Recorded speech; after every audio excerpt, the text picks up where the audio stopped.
Iran की सेना ने इजराइल पर करीब 300 ड्रोन और मिसाइल से अटैक शुरू कर दिया है। इजरायली मिलिट्री ने यहां पर कल देर इस हमले की जानकारी जो है वो दी है और अमेरिकी सेना ने कुछ ड्रोन को मार गिराया है। अमेरिकी राष्ट्रपति बाइडेन अपने नेशनल सिक्योरिटी टीम के साथ ईरान के हवाई हमलों को मॉनिटर भी कर रहे हैं। वहीं इजराइल के आयरन डोम ने ईरान की तरफ से दागी गई मिसाइलों को इंटरसेप्ट किया है।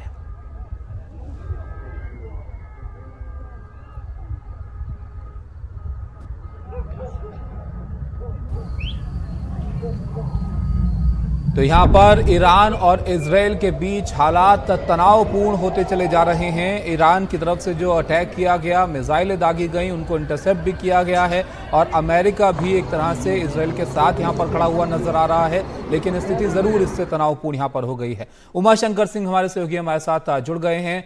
उमा, सबसे पहले तो एक और युद्ध की तरफ यहां पर जो है वो जाती हुई चीजें नजर आ रही हैं। स्थिति वहां पर कैसी है फिलहाल ईरान और यहां पर इजराइल के बीच?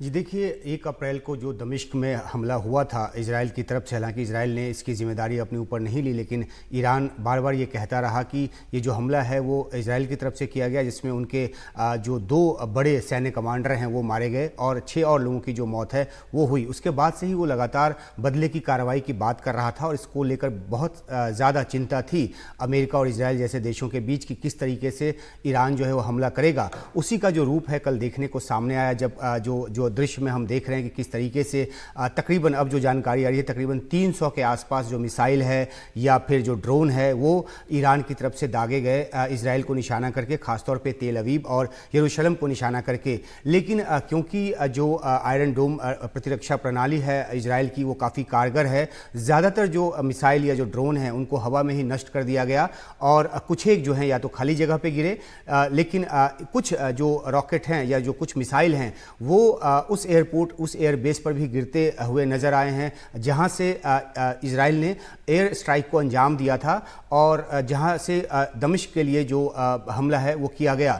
तो इसलिए ईरान ने ये बदला लेने के लिए उस एयरबेस को निशाना बनाया। लेकिन एक बहुत ही अहम बात यह है कि ज़्यादा नुकसान इजराइल को नहीं पहुंचा है। लेकिन अब इजराइल के प्रधानमंत्री बेंजामिन नेतन्याहू, जिन्होंने अभी वॉर कैबिनेट की बैठक की है और वॉर कैबिनेट की बैठक के बाद उन पर इस बात की जिम्मेदारी डाल दी गई है कि वो किस तरीके से ईरान के हमले का जवाब देते हैं। अब ईरान जो है वो उसने तो अपना हमला करके उसके बाद उसने एक बयान जारी कर दिया और कहा कि उसने उस कार्रवाई का बदला लिया है और जरूरत पड़े तो आगे भी वो इस तरह के हमले करेगा।